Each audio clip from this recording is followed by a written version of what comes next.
అందరికీ వందనాలమ్మా.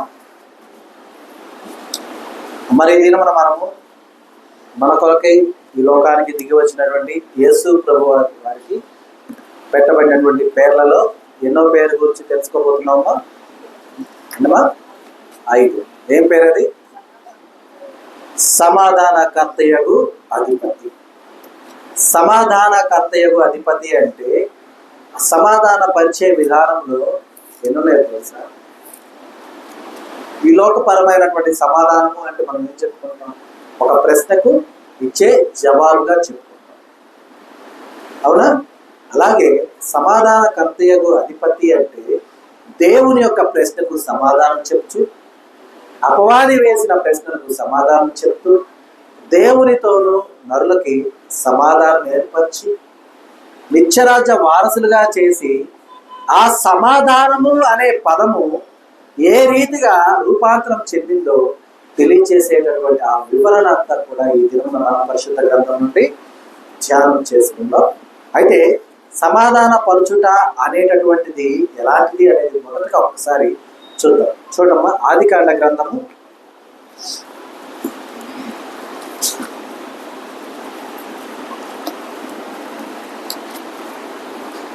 32వ అధ్యాయము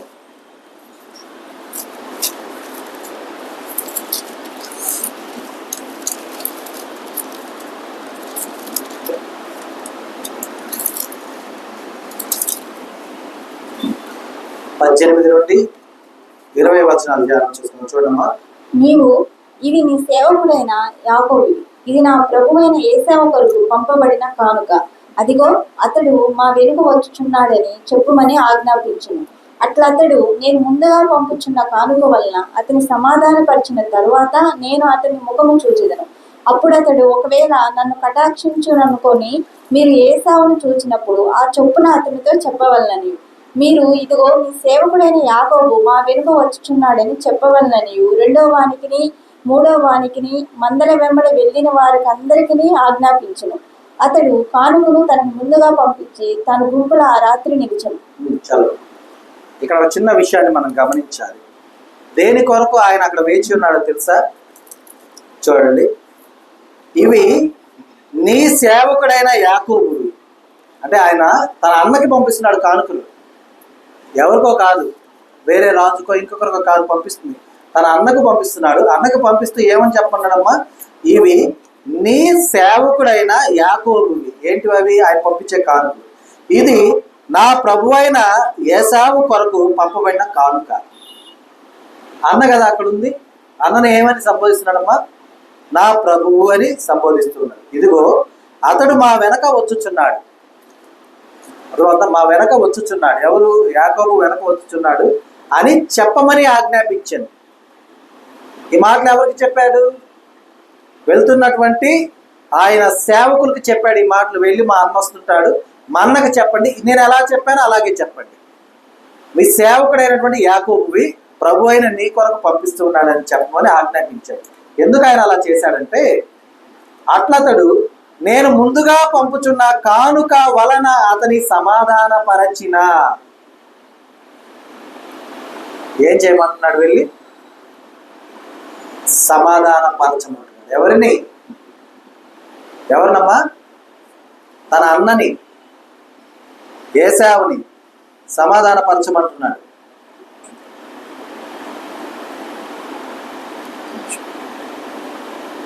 తన అన్నని అన్నతో సమాధాన పరచుటకై, సమాధాన పడుటకై. అర్థమైందా? ఆ సమాధానము అనే దానికి ఎంత శక్తి ఉందో తెలుసా? అతని ప్రాణము కొరకు ఆ పని చేస్తున్నాడు. ఎవరి ప్రాణం కొరకు?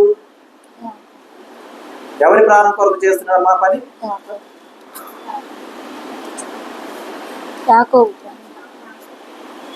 చైత్ర మరి ఇక్కడ కూర్చోండి అదే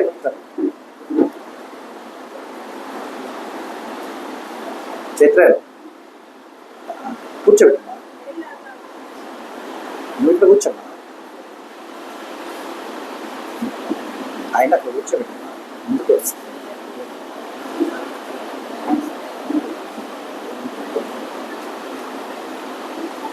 మరి మనం ఇక్కడ చూస్తే కనుక, నేను ముందుగా పంపుచున్న కానుక వలన అతని సమాధాన పరిచిన తరువాత నేను అతని ముఖము చూచేదను. అంటే అన్నయ్య ఉన్నాడు, అన్న తన ప్రాణము తీస్తాడేమో అని భయం. ఆ ప్రాణము తీయకుండా ఉండుటకు కావలసిన మధ్యలో ఉన్నది ఏంటిదమ్మా? ఏమిటది? సమాధానం. ఆ సమాధాన పరచుటకు ఆయన ఏం పంపిస్తున్నాడు? కానుకను పంపిస్తున్నాడు. అర్థమైందా? అంటే ఇక్కడ మనం ఆలోచించాలి, మన ప్రాణము తీయకుండా ఉండుటకు దేవునికి సమాధానంగా మన కొరకు ఏం పంపించి ఉన్నాం? మనం యేసయ్యని మరణానికి పాత్రుని చేసి మరలా జీవంలోనికి ఆయన వచ్చిన తర్వాత ఆ విధానాన్ని ఇస్తుంది. అర్థమవుతుందా? కాబట్టి చూడండి, ఒకవేళ నన్ను కటాక్షించును అనుకొని మీరు ఏశావును చూచినప్పుడు ఈ చొప్పున అతనితో చెప్పమని, మీరు ఇదిగో నీ సేవకుడైన యాకోబు మా వెనక వచ్చుచున్నాడని చెప్పవలెను. రెండో వానికి మూడో వానికి మందల వెంబడి వెళ్ళిన వారందరికీ ఆజ్ఞాపించారు.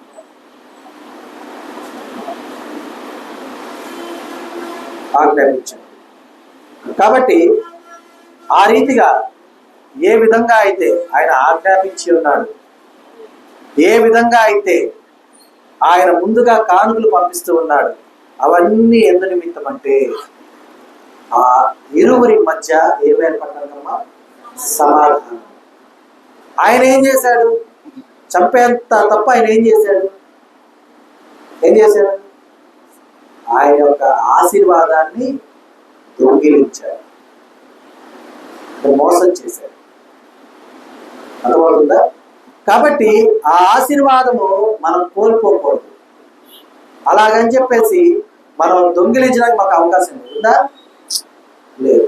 కనుకనే ఆ ఆశీర్వాదం మనకు క్యారీ ఫార్వర్డ్ అవ్వడం కోసం యేసు ప్రభువారు సమాధానకర్త అధిపతిగా ఈ లోకానికి వచ్చి ఉన్నారు. ఎందుకంటే ప్రాణభయం కలిగినటువంటి ఆ యొక్క యాకోబు అన్నకు ముందుగా తాను వెళ్లకుండా ఆ రాత్రి అక్కడ నిలిచాడు. అక్కడ ఎందుకంటే అన్న సమాధాన పడ్డ తర్వాతే నేను వెళ్ళాలి అని. అందువల్ల అన్న సమాధాన పడాలి అంటే ఆయన కానుకలు ఇస్తే సమాధాన పడతాడు అనుకున్నాడు ఆయన. వాస్తవానికి ఎదురొచ్చిన అన్న ఆ కానుకలను స్వీకరించాడా? అసలు చూశాడా కానుకల వైపు? చూశాడమ్మా? చూడాల. అన్న ప్రేమ పరిగెత్తుకుంటూ వెళ్ళి ఆయన ఎదుర్కొని ఆయన కౌగిలించుకొని ఆయన మెడ మీద ముద్దు పెట్టాడు. ప్రేమ, అదే ప్రేమ దేవుడు మన కొరకు చూపించాడు. అయితే మనము మారు మనసు పొంది దేవుణ్ణి ఎదుర్కోవడానికి ఆయనకు మనం సమాధానం పడేవాళ్ళు మనం ఉండాలి. ఆ సమాధానం మన వల్ల కాదు కాబట్టి సమాధానకర్తగా, ఆ సమాధానానికి అధిపతిగా యేసు ప్రభువు ఈ భూమి మీదకి వచ్చి ఉన్నారు అన్నమాట. అర్థమవుతుందా? అయితే చూడండి, ఇర్మియా గ్రంథము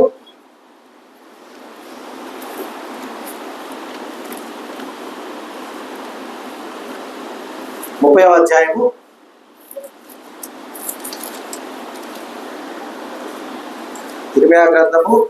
30వ అధ్యాయము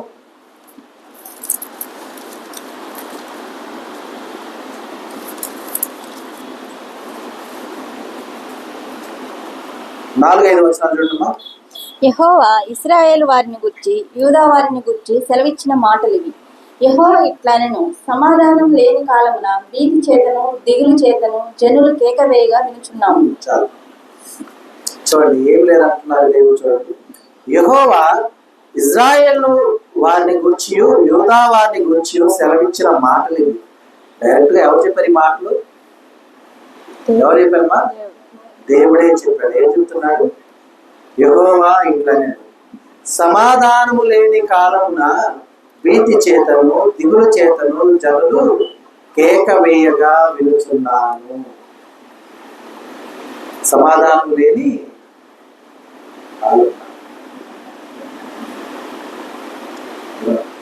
సమాధానం లోపించింది. సమాధానం అనేది లేదు. ఎందుకంటే నరుని యొక్క పరలోక ఆగమనమే నిలిచిపోయింది. ఎందుకని అంటే అపవాది వేసే ప్రశ్నలకు సమాధానాలు లేక. ఏంటి అపవాది వేసే ప్రశ్నలు?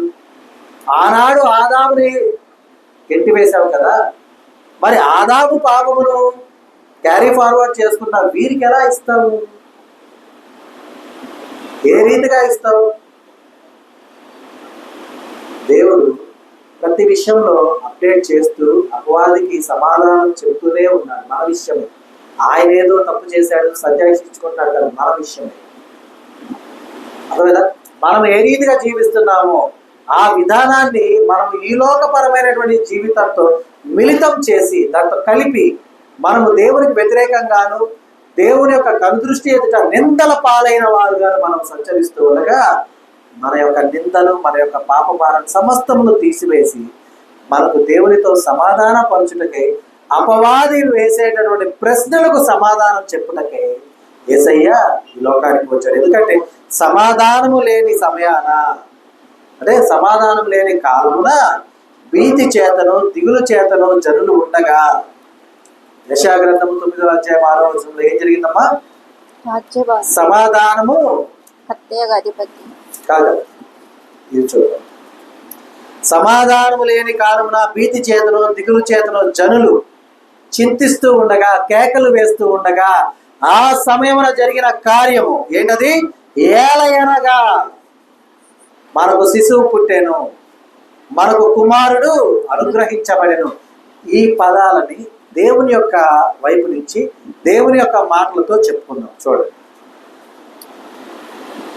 మీకు సమాధానం లేని కాలంలో మీరు భీతి చేతను దిగులు చేతను కేకలు వేయించి ఉండగా నేను విన్నాను. అందుకనే మీ కొరకు శిశువు, అంటే శిశువు పుట్టెను, మీకు కుమారుణ్ణి అనుగ్రహించాను, ఆయన భుజం మీద రాజ్యభారం ఉంచాను. ఆశ్చర్యకరుడు, ఆలోచనకర్త, బలవంతుడైన దేవుడు, నిత్యుడగు తండ్రి, సమాధానకర్తయగు అధిపతి అని అతనికి నేను పేరు పెట్టాను. ఎందుకు? సమాధానం లేక మీరు భీతిల్లుతున్నారు, సమాధానం లేక మీరు దిగులు చెందుతున్నారు, కలవరపడుచు ఉన్నారు, కేకలు వేస్తూ ఉన్నారు. అందుకని మీ కొరకు కుమారుడిని అనుగ్రహించాను, అందుకని మీకు శిశువుని అనుగ్రహించాను. అనుగ్రహించడమే కాదు, అతని భుజం మీద రాజ్యభారమును పెట్టాను. అర్థమైందా? ఇవన్నీ ఎవరిచ్చారు? దేవుడే. మనకు సమాధానకర్తయగు అధిపతిగా ఆయనే మన కొరకు తన ప్రియ కుమారుడిని మనకు అనుగ్రహించాడు. అర్థమైందా? మరి భీతిల్లుతున్నాం, దిగులు చెందుతున్నాం, కలవరపడుతూ ఉన్నాం, కేకలు వేస్తూ ఉన్నాం. అందుకు ఆయన మనకు అనుగ్రహించి మీరు దిగులు చెందవద్దు, భయపడవద్దు, ధైర్యంగా ఉండండి అని మనకు వివరణ ఇచ్చి ఆయన చెప్తూ ఉండగా, ఈ విధానాన్ని యోబు గారు ఏమని చెప్తున్నారో తెలుసా? యోబు గారు ఏం చెప్తున్నారు చూడమ్మా. యోబు గ్రంథం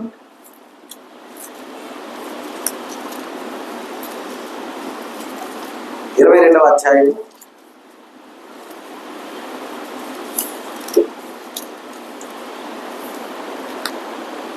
22-21 చూడమ్మా.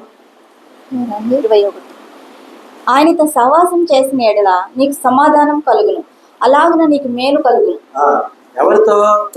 ఎవరైతే మనకు శిశువుగా పుట్టి ఉన్నాడో, ఎవరైతే మనకు కుమారుడిగా అనుగ్రహించబడి ఉన్నాడో ఆయన ఏం కలుగుతుంది మనకు? ఏం కలుగుతుందమ్మా? చూడండి, ఇక్కడ ఏమైనా రాయబడింది? సమాధానం, మేలు. ఆయనతో సహవాసము చేసిన ఎడల నీకు సమాధానము కలుగును, అలాగున నీకు మరలా ఏం కలుగుతుంది? మేలు కలుగుతుంది. మేలు కలుగుతుంది. అర్థమవుతుందా?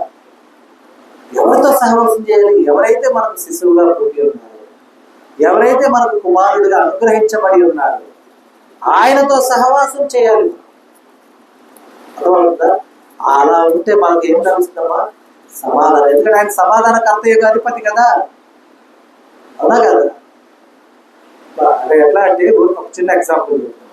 ఒక తెల్లని లైట్ కాంతి ఒక చోట ఉంది, ఒక ఎర్రని లైట్ కాంతి ఒక చోట ఉంది, ఒక ఎల్లో కలర్ లైట్ కాంతి ఒక చోట ఉంది.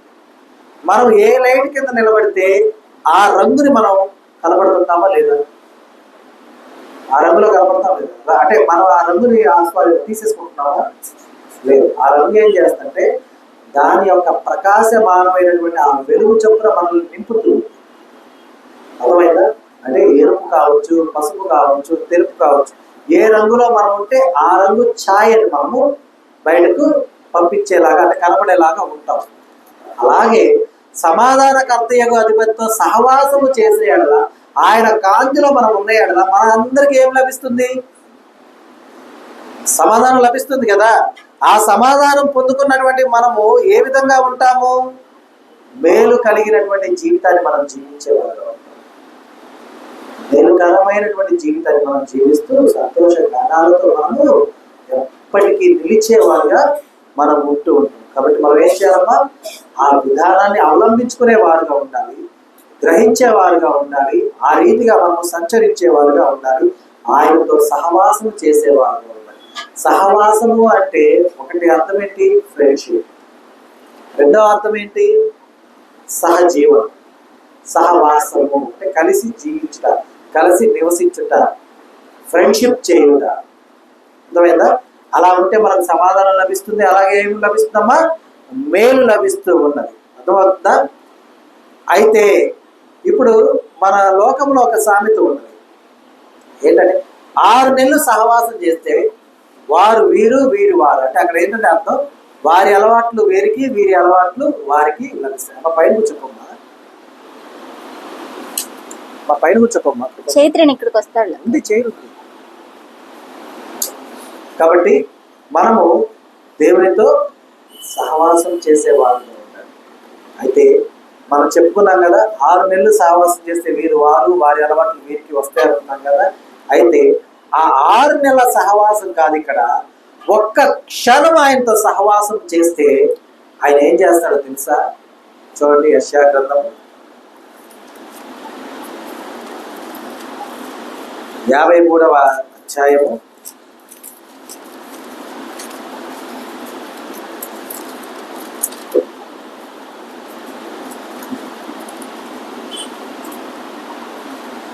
'చూడమ్మా, మీరు అంటే దేవుని వైపు నుంచి చెప్తున్నా, మీరు ఆ సమాధానకర్తయగు అధిపతితో సహవాసం చేసిన యెడల మీకు సమాధానం లభించును, మేలు మీకు కలుగును. ఎందుకంటే మీ అతిక్రమాలను బట్టి, 5వ వచనం చదువుతున్నా, మీ అతిక్రమాలను బట్టి అతడు గాయపరచబడిను. ఎవరు? సమాధానకర్తయగు అధిపతి. ఓకేనా? మీ దోషములను బట్టి అతడు నలుగొట్టబడెను. ఎందుకంటే మీ సమాధానార్థమైన శిక్ష ఏంటది? సమాధానార్థమైన శిక్ష అతని మీద పడిను. అతడు పొందిన దెబ్బల చేత మీకు స్వస్థత కలుగుచున్నది. ఒక్క క్షణం ఆయనతో సహవాసం చేస్తే సమాధానం మనకు కలుగుతుంది. అయితే మన మీద ఉండవలసినవన్నీ కూడా ఆయన తీసేసుకుంటాడు. అర్థమవుతుందా? తీసేసుకుని ఆయన ఏం చేస్తున్నాడు తెలుసా? మన అతిక్రమాలను బట్టి ఆయన గాయపరచడం. మనకు కదా గాయాలు అవ్వాల్సింది కదమ్మా.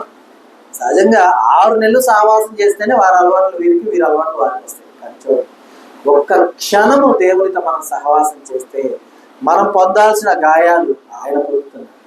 మన దోషాలను బట్టి మనం నలగొట్టబడవలసిన వారుగా ఉండగా ఆయన మన నిమిత్తం నలగొట్టబడుతున్నారు. అర్థమైందా? ఇంకా సమాధానార్థమైనటువంటి అంటే ఏంటి? అపవాది ప్రశ్నలకు సమాధానం, దేవుని ప్రశ్నలకు సమాధానం. ఆ సమాధానానికి కలిగినటువంటి ఆ శిక్ష మనం పొందవలసిందై ఉండగా ఎవరు పొందుతున్నారు? ఆయన పొందుతున్నారు. అర్థమైందా? ఆయన మీద పడింది. ఆయన పొందిన దెబ్బల చేత మనకేం కలిగిందమ్మా? స్వస్థత. ఇక్కడ మైక్ ఆన్లో ఆఫ్ చేయండి. స్వస్థత కలిగింది. ఒక్క క్షణం యోబు గారు ఊరకల్ల మాట, ఆయనతో సహవాసము చేసిన ఎడల ఏమి లభిస్తుందని చెప్పాడమ్మా ఆయన? నీకు సమాధానము కలుగును, అలాగున నీకు మేలు కలిగి. ఏం మేలు కలిగింది? మన దోషాలను బట్టి నలగొట్టబడాల్సింది నలగొట్టబడాలి, ఏమా? దెబ్బలు తగలాల్సింది, గాయపరచబడాల్సింది. శిక్ష పడాల్సింది, పడల. కానీ ఏం మేలు కలిగింది? స్వస్థత లభించింది. ఒక క్షణము ఆయనతో సహవాసం చేసిన వల్ల జీవితకాలం ఆయన విడవలేని ప్రేమ. ఈ లోకంలో నీకు కలిగినటువంటి బెస్ట్ ఫ్రెండ్స్, ప్రాణ స్నేహితులు అని పేరు పెట్టుకొని మనము ఒక అపనమ్మకమైనటువంటి దాన్ని నమ్ముతూ జీవిస్తూ ఉంటాం. వారికి నీవేదైనా వ్యతిరేకమైన పని ఒక్కటి, 99 మంచి పనులు చేసి ఒక్కటి వ్యతిరేకమైన పని చేసినా మరుసటి రోజు నుంచి నువ్వు వారి మిత్రుడు కాదు, శత్రువు. అవునా? కానీ దేవుడు చూసారా, తన ప్రియ కుమారుణ్ణి మనం నలగొట్టించాం, తన ప్రియ కుమారుణ్ణి మనము శిక్షకు పాత్రుణ్ణి చేశాం, తన ప్రియ కుమారుని మీద దోషములు ఆరోపించాం, ఆయనకు దెబ్బలు తగిలేలా చేశాం. అయినా కూడా మనల్ని ఎప్పుడన్నా శత్రువులుగా చూశాడమ్మా దేవుడు? చూశాడా? మిత్రులుగానే చూస్తున్నాడు. ఎందుకంటే ఆయన నిజమైన ప్రేమతో మనల్ని బెస్ట్ ఫ్రెండ్స్ అనుకున్నాడు, ప్రాణ స్నేహితులు అని ఆయన అనుకున్నాడు. కానీ మనం అనుకున్నామని భ్రమిస్తున్నాం. మా భ్రమలో బ్రతుకుని మనం ఏం చేస్తున్నామంటే ముందుకు వెలదీస్తూ ఉన్నాం. మనం అనుకున్నాం జస్ట్, కానీ ఆయన నిరూపించాడు. అందుకని యోబు గారు అన్నది, మీరు ఆయనతో సహవాసము చేసిన యెడల మీకు సమాధానం కలుగును, మీకు మేలు కలుగును. ఆ మేలు ఎంతగా కలిగిందో అనుభవంగా. కాబట్టి మనం గమనించాలి, సమాధానకర్తయగు అధిపతి అని ఆయనకు ఊరక పెట్ల పేరు. సమాధాన పరిచాడు. ఏ విధంగా సమాధాన పరిచాడు? నా బిడ్డలు శిక్షణ పొందలేదు, వారి కొరకు నేనున్నాను అని అపవాదితో దేవునితో ఇద్దరితో సమాధానం, మనల్ని సమాధాన పరిచాడు. అర్థమైందా? ఈజీ కాదు సమాధానం పరచడం అంటే. మనం ఇంట్లో ఎవరితో మన మధ్య విభేదం వస్తే వారితో సమాధానం పడటానికి చాలా రోజులు పడుతుంది. అర్థమైందా? సమాధానం ఎప్పుడు ఏర్పడుతుందంటే నమ్మకం స్థిరపరచబడుతుంది. నమ్మకం కలిగినప్పుడు అప్పుడే సమాధానం కలుగుతుంది. కానీ ఆ నమ్మకాన్ని యేసయ్య ఏం చేశాడు? మనమైతే ఆ నమ్మకాన్ని భూమి చేస్తాం, కానీ యేసయ్య మాత్రం నిలబెట్టుకున్నాడు. కమిట్మెంట్. ఒకసారి నా బిడ్డ నువ్వు నా సొంత రక్షకుడిని అంగీకరించాడంతే నా స్నేహితుడైపోయాడు, నా ప్రాణ స్నేహితుడైపోయాడు. అర్థమైంది తెలుసా? నా ప్రాణ స్నేహితుడు. స్నేహితుడి కొరకు నేను ప్రాణం పెట్టే స్నేహితుడు.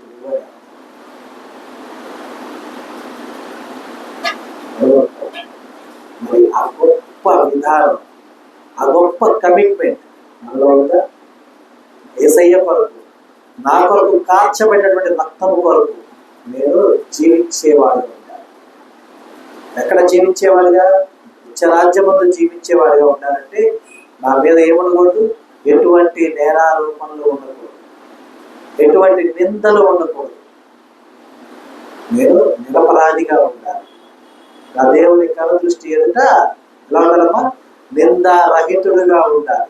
అపవాది సైతము నా మీద నింద వేసేటటువంటి అవకాశం లేకుండా నేను జీవించాలి. కాబట్టి ఆ కమిట్మెంట్ గమనించాలి. అలాగే చూడమ్మా, అపోస్తలుడైన పౌలు కొలస్సీయులకు రాసిన పత్రిక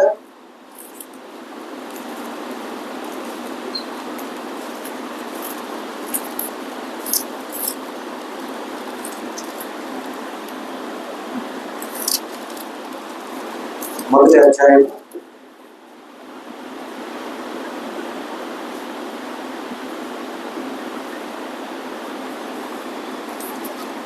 21-22 వచనాలు. మరియు గతకాలమందు దేవునికి దూరస్తులను మీ దుష్క్రియల వలన మీ మనస్సులో విరోధ భావము గలవారున ఉండిన మిమ్మును కూడా తన సన్నిధిని పరిశుద్ధులుగాను నిర్దోషులుగాను నిరపరాధులుగాను నిలవబెట్టుటకు ఆయన మాంసయుక్తమైన దేహమందు మరణము వలన ఇప్పుడు మిమ్మల్ని సమాధానపరచును.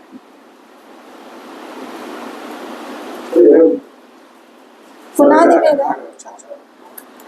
మరి ఇక్కడ మనం గమనిస్తే కనుక చూడండి, మన కొరకు ఆయన ప్రాణత్యాగం చేసి నలగొట్టబడి దోషాలన్నింటినీ కూడా ఆయన మీద వేసుకొని ఆయన పొందిన దెబ్బలతో మనం ఏం చేశారమ్మా, మనకేం లభించింది?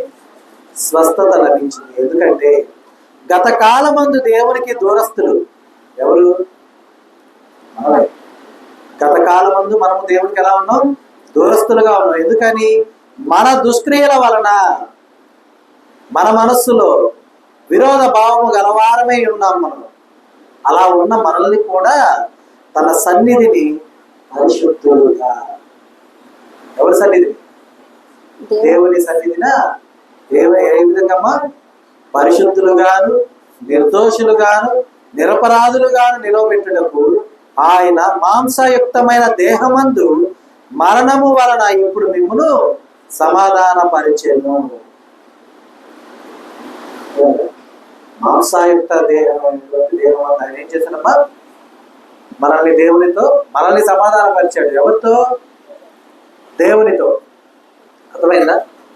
కాబట్టి మనం గమనించాలి, యేసు ప్రభు వారు సమాధానకర్త అని పేరు పెట్టారు. యేసు ప్రభు వారికి సమాధానకర్త అంటే సమాధానాలు చెప్పేవాడేమో, సమాధానకర్త అంటే మనల్ని సమాధాన పరిచేవాడేమో. మన కొరకై మాంసాయుక్త దేహముతో ఆయన మరణమును పొంది మనల్ని ఏం చేశాడమ్మా? ఆ మరణము వలన ఇప్పుడు మనల్ని ఏం చేశాడు? సమాధాన పరిచాడు. అంటే ఏంటో తెలుసా? ముందా చెప్పుకున్నాం, సమాధాన పరచబడటం అంటే నమ్మకం ఏర్పరచడం. ఏంటి సమాధానము? మేలు కలుగుటకై సమాధాన పరిచింది ఏంటిది? నీవు ఇప్పుడు నిత్యరాజ్య వారసుడివి. ఎందుకని? నీ మరణమును నేను పొందుకున్నా, నీ దోషములు నేను పొందుకున్నా, నీ శిక్షను నేను పొందుకున్నా. ఇప్పుడు నువ్వెవరివి? పరిశుద్ధుడివి, ఇంకా నిర్దోషివి, నిరపరాధివి. కాబట్టి ఇప్పుడు నువ్వు తండ్రి సన్నిధిని పిలిచినప్పుడు నీకు అర్హత ఉంది. ఏ స్నేహితులు ఇస్తారా? ఏ స్నేహితులు ఇస్తారా? అంత విలువైన బహుమానం జస్ట్ మనం ఏమిచ్చాం? ఆయనకి ఇస్తే ఏమిస్తాం? విలువైనది ఏమిస్తాం? మన సమయాన్ని ఇచ్చుకుంటాం, మన ప్రార్థన ఇస్తాం, ఇంపైన సువాసనగా ఉండే విధంగా మన ప్రవర్తన ఇవ్వడం. మూడే ఈజీ, ఖర్చుతో లేని. ఉన్నాయా ఖర్చు? ఫ్రీ అంటే భాషలు మనకు ఫ్రీగా వచ్చింది దేవుని వద్ద నుండి, కానీ అవి మనకు విలువైనవే. కానీ ఆ విలువైనవి దేవునికి ఇస్తే ఆయన మనకు ఏం చేస్తున్నాడు చూడండి. విలువైన సమయం నీవు దేవునికి ఇచ్చావు కాబట్టి ఏమవుతున్నావు? మొదట నీవు పరిశుద్ధులుగా ఉంటున్నావు. మంచి ప్రార్థన,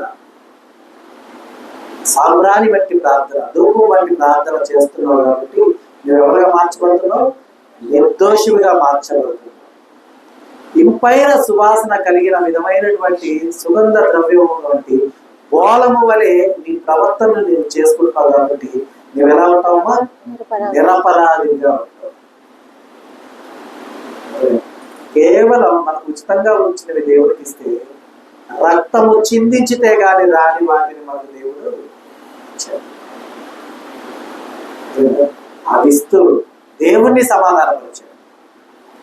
ఎలా అంటే మన ఇంట్లో ఒక వస్తువు ఉందనుకున్నా, మన ఇంట్లో ఉన్న పిల్లలు ఆ ఫ్రెండ్కి ఆ వస్తువు తీసుకెళ్ళి సరే ఎందుకు ఇస్తున్నావు అది అంటే వాడి ఫ్రెండ్కి ఇవ్వడానికి మనతో మాట్లాడతాడు. చూసారా? మనల్ని సమాధానం పరుస్తాడు. చూసారా ఎలా సమాధానం పరుస్తాడు? మనం అయినా ఒప్పుకో, కాదు అలా కాదు ఇలా కాదు అంటూనే ఉంటాం.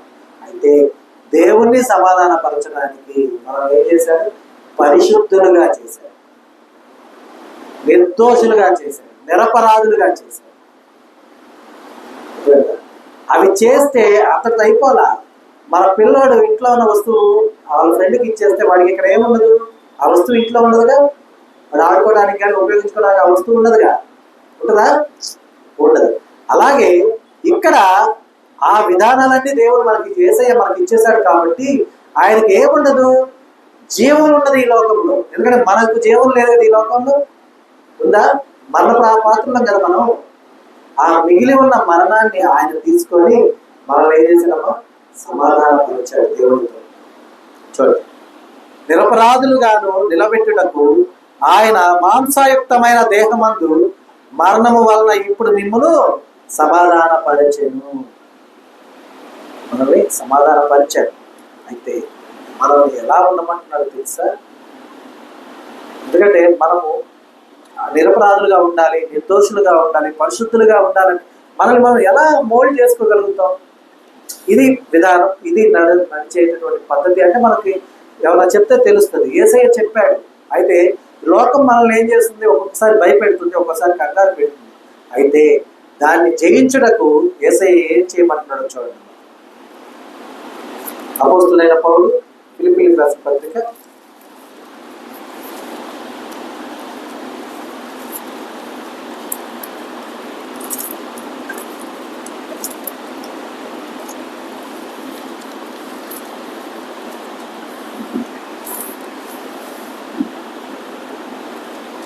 4వ అధ్యాయము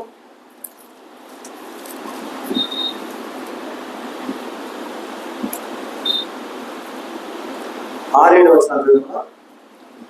దేనిని గూర్చి చింతింపకుడి గాని ప్రతి విషయంలోనూ ప్రార్థన విజ్ఞాపనముల చేత కృతజ్ఞతాపూర్వకంగా మీ విన్నపములు దేవునికి తెలియజేయుడి.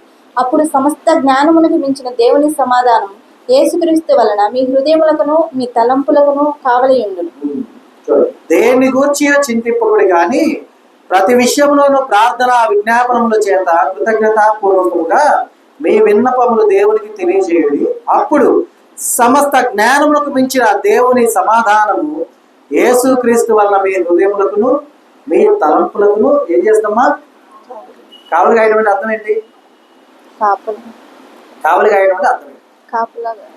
మనము దేవుని యొక్క మార్గమందు సంచరించి ఉండగా ఒకవేళ తొట్టిలో పోతున్నాం అనుకోండి, కావలి కాసేవారు ఏం చేస్తారు? అలర్ట్ చేస్తారు, ఇంట్లో వెళ్ళకూడదు. అర్థమైందా? ఏంటి మనకు కావలి కాసేది? మనం మన ప్రార్థన విజ్ఞాపనలతో దేవుడికి కృతజ్ఞతాపూర్వకంగా మన విన్నపాలు దేవుడికి తెలియజేస్తూ ఉంటే అప్పుడు సమస్త జ్ఞానములకు మించిన దేవుని సమాధానము యేసుక్రీస్తు వలన మీ హృదయములకును, ఎందుకంటే హృదయమే కదమ్మా అన్నిటికన్నా మోసకరమైనది, అవునా కదా? మన హృదయంలో వచ్చే ఆలోచనలు ఎలాంటి వస్తూ ఉంటాయంటే మనం బయట పక్కన వాళ్ళకు కూడా చెప్పలేని రకంగా వస్తుంటాయి. అంత మభ్యపెట్టేటటువంటి హృదయం, మోసం చేసే హృదయం, పక్కనే వారితో కూడా వివరించలేని ఊహని తీసుకొచ్చేటటువంటి, దాని నుండి మనల్ని జాగ్రత్త చేసేది ఎవరన్నా ఉంటారా? నీ హృదయం ముందు వచ్చినటువంటి ఆలోచన పక్కన వారికి తెలియజేయని ఆలోచన నీకు వస్తే నువ్వు వాళ్ళకి తెలియజేయనప్పుడు నీకు సమాధానం ఎలా లభిస్తుంది? లభించుద్దా? లభించదు. దాని అందే నువ్వు మదనపడి లేదంటే దాని అందే కలవరపడి దాన్ని ఎలా పోగొట్టుకోవాలో తెలియక నీలో నీవు కృషించిపోతూ నశించిపోతూ ఉంటే ఉపయోగం ఉందా? లేదు కదా.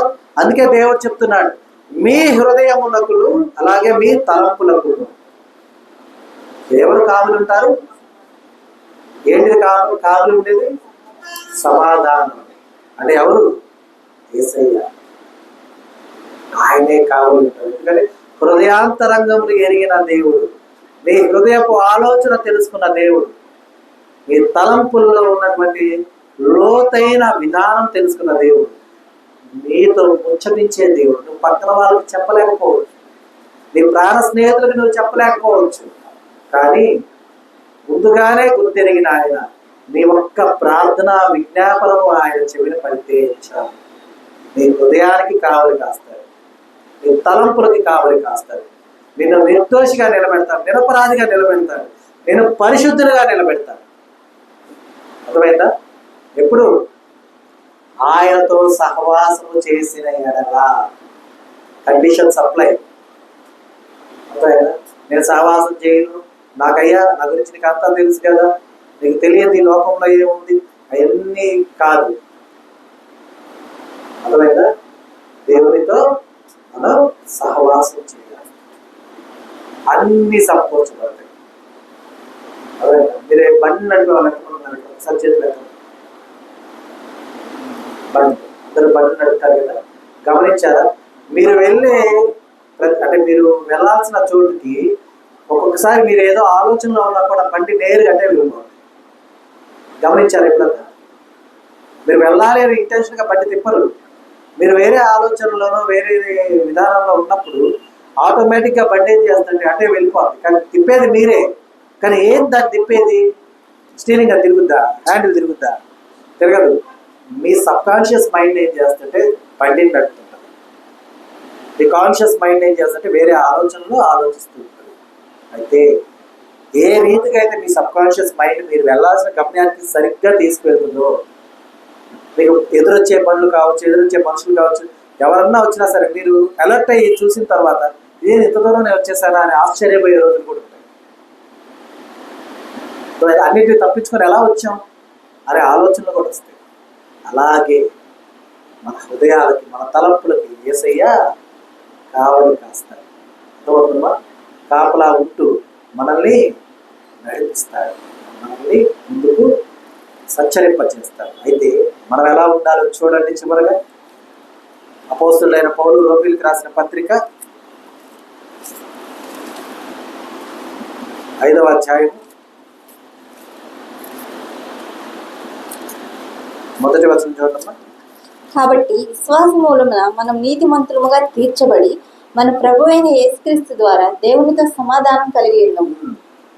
ఇప్పుడు మనం దేవునితో సమాధాన పడాలి. ఎలా చూడండి.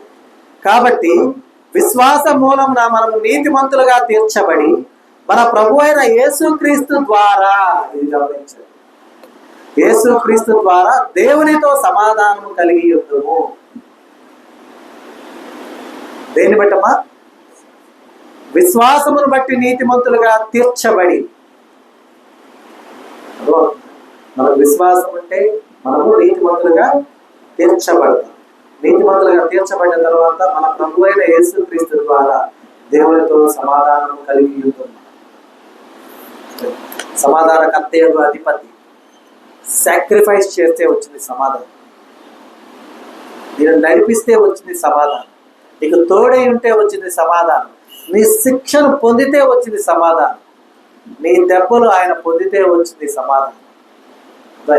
సమాధాన కర్తయ్యకు అధిపతి అనగానే సమాధాన కర్తయ్యకు అధిపతి అని మనం అనుకొని తర్వాత క్రొత్త నిబంధన గ్రంథంలో ఉన్నటువంటి యేసుక్రీస్తు ద్వారా మీకు సమాధానం కలుగును గాక అనే లేఖనాన్ని మనం చూసుకొని సమాధానము అంటే అదేలే అనుకుంటే కాదు. సమాధానము అంటే సాక్రిఫైస్, అంటే త్యాగం.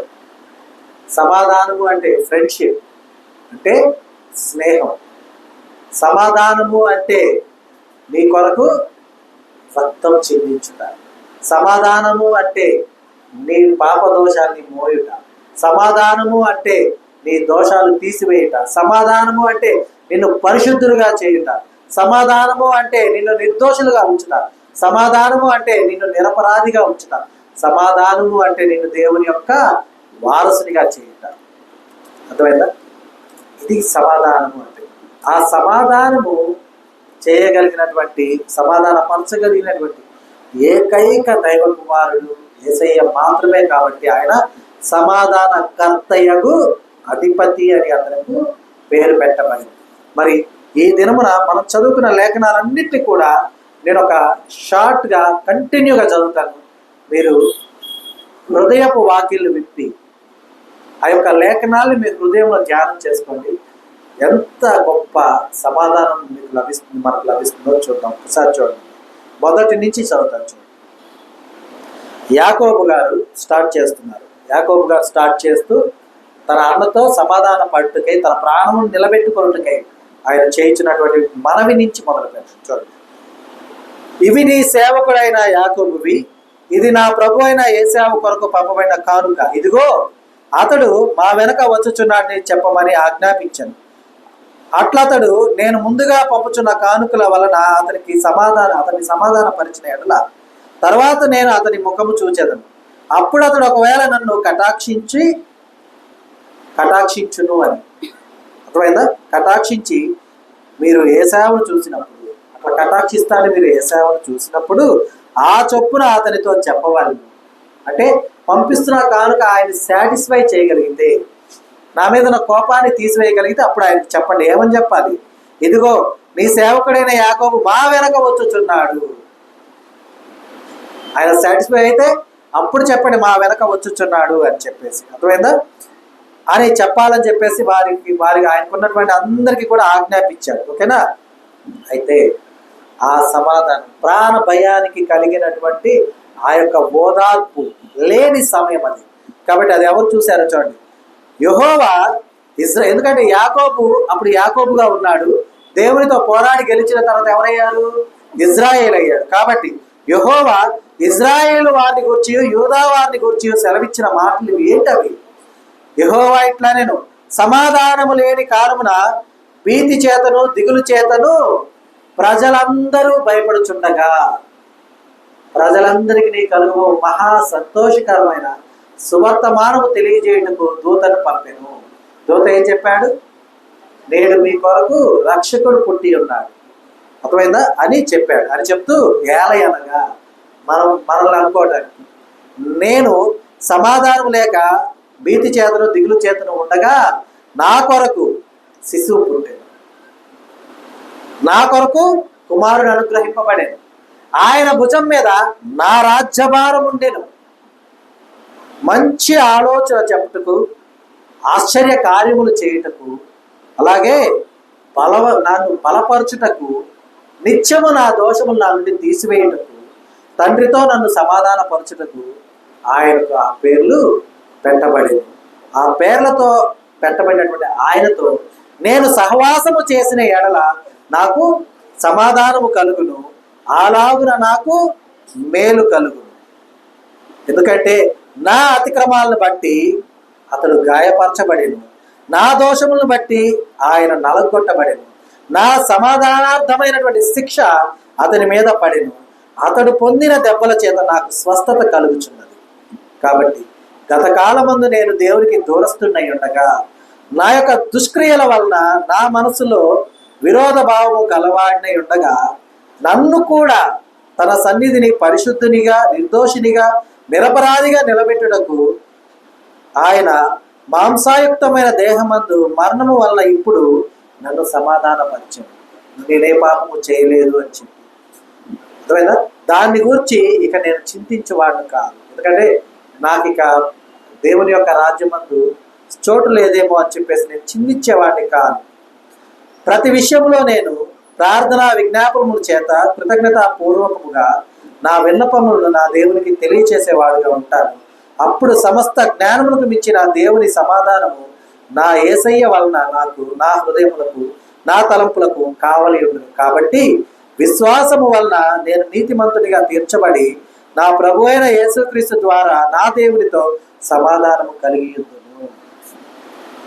దేవునికి స్తోత్రం. హల్లెలూయా, హల్లెలూయా. చూడండి, ఇప్పుడు మనం చెప్పుకున్నటువంటి లేఖనాన్ని మనకై, మన వైపు నుంచి దేవునికి మనము ఒక ప్రతిజ్ఞగా చేసుకుంటే కనుక మన జీవితము, మన మారు మనసు ఎంత స్వచ్ఛమైన విధంగా ఉంటుందో చూడండి. ఆయనతో సహవాసం చేస్తే మేలు, సమాధానం. ఆయనతో సహవాసం చేసిన పాపానికి, నా మీద మోపబడినటువంటి నేరాలన్నింటినీ ఆయన తీసుకొని గాయపరచబడ్డాడు, సిలువ వేయబడ్డాడు, నలగొట్టబడ్డాడు, దెబ్బలు పుట్టాడు. అవునా? నాకేమిచ్చాడు? సంతోషం ఇచ్చాడు, సమాధానం ఇచ్చాడు, మేలు ఇచ్చాడు, నిత్యరాజ్య వారసత్వాన్ని ఇచ్చాడు. ఆ గొప్ప ప్రేమ, ఆ గొప్ప త్యాగం నేను దూరస్తున్నై ఉండగానే చూపించాడు, నేను దోషినై ఉండగానే చూపించాడు. నా తండ్రి సన్నిధిన అరే వీడు పాపి కదా అనే అవసరం లేకుండా నేనేం చేశానమ్మా? పరిశుద్ధపరిచాడు. ఏ రీతిగా అయితే సిలువలో ఉన్నటువంటి ఆ నేరస్తుడు పరిశుద్ధపరచబడ్డాడు, నిర్దోషిగా మార్చబడ్డాడు, నిరపరాధిగా మార్చబడ్డాడు, ఆ రీతిగానే మనం కూడా యేసయ్య తండ్రితో సమాధాన పరచుటకు సమాధానకర్తయగు అధిపతిగా వచ్చి మనల్ని రక్షించి మనకై ప్రాణాన్ని, ఆయన రక్తాన్ని చిందించి మాంసయుక్తమైన దేహము వలన మరణము పొంది మనల్ని తండ్రితో సమాధానపరిచిన సమాధానకర్తయగు అధిపతి ఉండగా ఆ గొప్ప సమాధానకర్తకు మనం ఏ బహుమానం ఇవ్వగలం?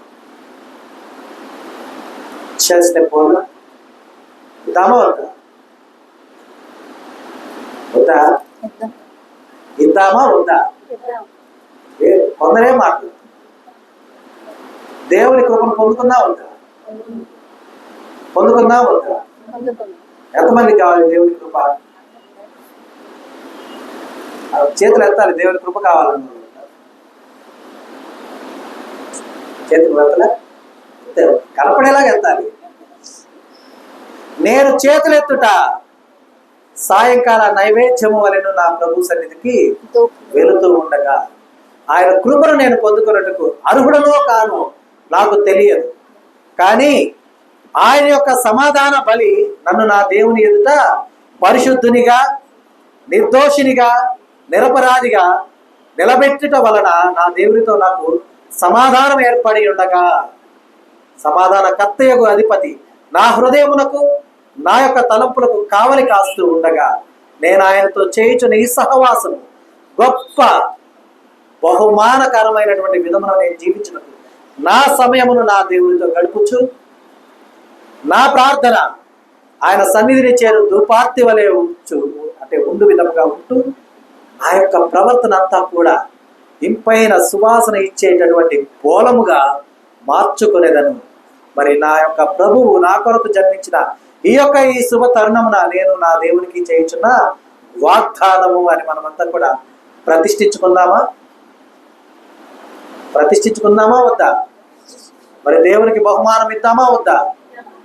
చేతులెత్తిన మేమందరము ఇచ్చుచున్నాము. చేతులెత్తిన అందరికీ కూడా ప్రభువు కృప ధారాళంగా విస్తరించును గాక. ఆమేన్, ఆమేన్. కాబట్టి మనమంతా కూడా ఆయన కృపలో మనం తరించువారుగా ఉండేందుకు, ఆయన కృపను పొందుకొని ఆయనలో మనము జీవించడానికి దేవుడే మన యొక్క భీతిని, మన యొక్క బాధను చూసి సమాధాన కర్తయగు అధిపతిని దయచేసి ఉండగా దేవుడికి నిజంగా మనం ఏమిచ్చినా రుణము తీర్చుకునే వారం కాదు. కాబట్టి ఇక మనము ప్రతిష్ఠించుకుందాం. నా యొక్క జీవితంలో, నా యొక్క దినములలో నా దేవుని కొరకు నా సమయాన్ని నేను కేటాయిస్తాను. లోకపరమైనటువంటి ముచ్చట్లు ఎన్నో ఉంటాయి, కానీ దైవపరమైన ముచ్చట్లు మనకు ఇంపుగా ఉంటుంది. కానీ ఇంపైన ఆ ముచ్చట్లు కనుక మాట్లాడుకోగలిగితే, అంటే దైవపరమైన ముచ్చట్లు దేవునితో చర్చించగలిగితే మనం కాన్షియస్లో అయినా అన్కాన్షియస్లో అంటే స్పృహందైనా నిస్పృహందైనా, అంటే మెలకులో అయినా నిద్రలో అయినా ఆయనతో నిలిచేవారుగాను, ఆయనతో జీవించేవారుగాను, ఆయనతో సంచరించేవారుగాను ఎల్లవేళలా మనం ఉండాలి. కాబట్టి ఆయన కృప నిరంతరం ఉంటుంది. ఆమేన్. దేవుడు మాకు అనుగ్రహించిన తన సత్యవాక్కుని బట్టి దేవునికి కృతజ్ఞతాస్తుతులు చెల్లిస్తున్నారు. దేవుడు తన వాక్యమును దీవించుకున్నారు. ఆమేన్. అందరికీ